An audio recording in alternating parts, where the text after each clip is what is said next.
Hi guys! Isang magandang araw sa ating lahat. So for today's video, pag-usapan pala natin kung paano natin panalitilihin malakas pa rin ang benta sa ating tindahan.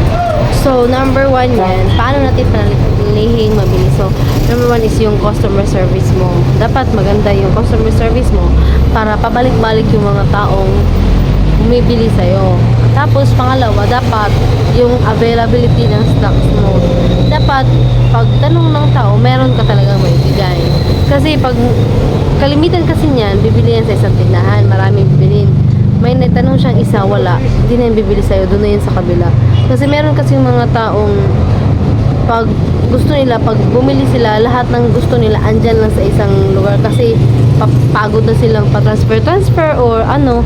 Pero na lang kung pagkasabi nila na ito unang nasabi nila na gusto nila na meron, so the next order niya isa dalawa lang naman yung wala, so okay lang yun. Pero paano naman pag lahat ng hinahanap niya wala, di ba? Loss na yun, sayang naman.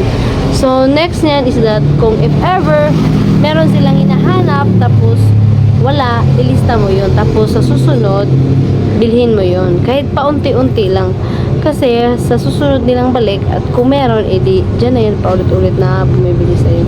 Kasi pag kulang yan, ay malamang sa iba na yan maghahanap. Kasi isa, dalawa, tatlong balik niyan, tapos wala, doon na yun. So mawalan ka na ng customers niyan. So mawalan ka na ng sales. Ganun lang yun. So pangatlo niyan, yung presyo mo. Kasi kahit papano or hanggat makakaya mo, panalitilihin mong presyo mo na hindi ganun ka laki yung tubo mo. Kasi pag ganun yung masyadong malaki yung tubo mo, syempre yung tao talaga maghahanap talaga ng mas mura kahit piso pa yan. So ganun lang naman yung diskarte na para mapanatili natin na malaki-laki yung sales natin. Ganun lang yan, diskartihan lang yan. So yun lang yan for today's video. At sana nagustuhan nyo yung